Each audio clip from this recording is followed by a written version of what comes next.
If you break the law today, the outcome is almost always the same, regardless of what you actually did.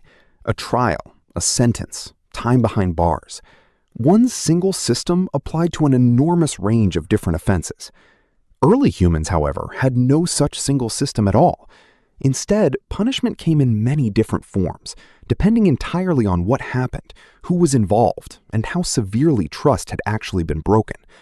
By the end of this video, you will understand exactly what punishment really looked like before jail cells ever existed, and just how differently ancient societies approached consequences compared to the modern world. Modern punishment is built around one central idea: remove the person from society for a fixed period of time.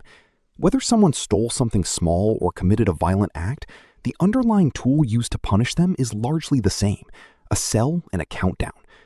Early human punishment worked in a completely different way. There was no single tool. Instead, consequences were shaped directly around the specific offense itself. Let's start with the mildest end of the spectrum. For small offenses, like minor dishonesty or a small unfair advantage taken within the group, the most common punishment wasn't physical at all. It was public embarrassment. Being called out directly in front of the group, having your actions openly discussed and criticized without any privacy to hide behind.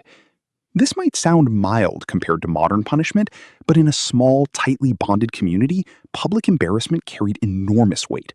Everyone knew everyone, and reputation damage spread instantly, with no possibility of starting fresh somewhere else. Slightly more serious offenses often resulted in restitution combined with public accountability. If someone damaged property or took resources unfairly, they were typically required to replace or repay what was taken, while the entire group witnessed the process. This wasn't just about fixing the damage. It was about making sure everyone saw responsibility being taken publicly, reinforcing the idea that actions had visible consequences within the community.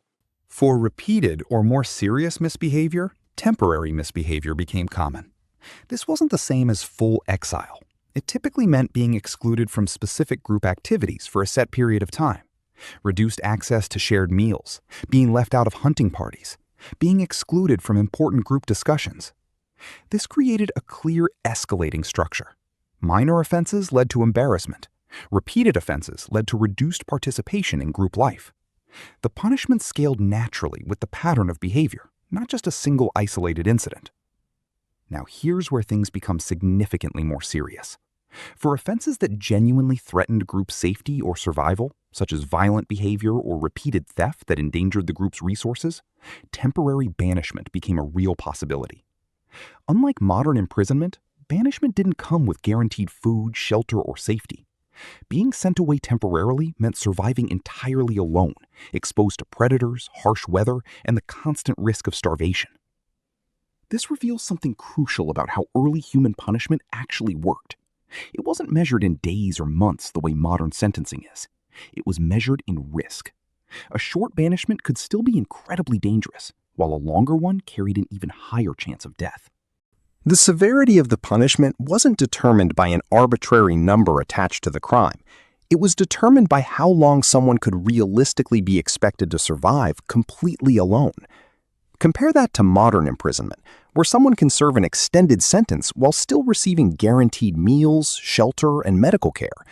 In many ways, ancient punishment was simultaneously less structured and significantly more dangerous, even for offenses that might seem relatively minor by today's standards. For the most extreme offenses, permanent exile was the ultimate consequence. This wasn't simply removal from a comfortable environment. In the ancient world, it was very often equivalent to a slow death sentence. Humans evolved as intensely social creatures, entirely dependent on group cooperation for food, protection, and basic survival. Permanent exile meant losing all of that at once, with virtually no realistic path to rebuilding that support system alone. This is why permanent exile was reserved almost exclusively for the most serious violations, actions that fundamentally threatened the safety or survival of the entire group, such as repeated violence, extreme betrayal, or actions that put the whole community at serious risk. It wasn't a punishment used casually, because everyone understood exactly how severe its consequences truly were. Now here's something genuinely fascinating that often gets overlooked. Physical punishment, in the sense we typically imagine today with formal beatings or codified physical penalties, was actually far less common in many early human societies than popular imagination suggests. Because survival depended so heavily on every group member's ability to contribute, physically harming someone could directly weaken the entire group's ability to hunt, gather, defend itself, or care for children. In many cases, physically disabling a member of your own community was simply too costly to be a practical form of punishment. This is strikingly different from many later, more structured ancient civilizations, where physical punishment eventually became far more formalized and commonly used. This suggests something important. As societies grew larger and more anonymous, punishment often became harsher and more physically severe, not because people became crueler, but because the deep personal accountability of small group life had been lost and had to be artificially replaced with something more forceful and centrally controlled. Now compare all of this to how punishment functions today. Modern justice systems apply broadly similar consequences across enormous, largely anonymous populations. A single legal framework attempts to fairly judge millions of completely unrelated situations, often using rigid sentencing guidelines that leave little room for the kind of context and nuance early human punishment naturally included. Early human punishment, by contrast, was almost entirely contextual. The same offense could result in very different consequences depending on the person's history, their value to the group, and the specific circumstances surrounding what happened. This isn't necessarily better or worse than modern systems, it's simply built for an entirely different scale of society. Highly personal, contextual punishment works well in small groups where everyone truly knows each other. It becomes almost impossible to fairly apply once a society grows into the millions. There's also something worth noting about how early human punishment aimed primarily at behavior change rather than pure retribution.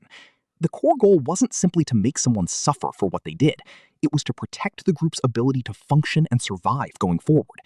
Punishment that permanently removed a productive member without an extremely serious reason didn't just hurt that individual, it directly weakened everyone who depended on them.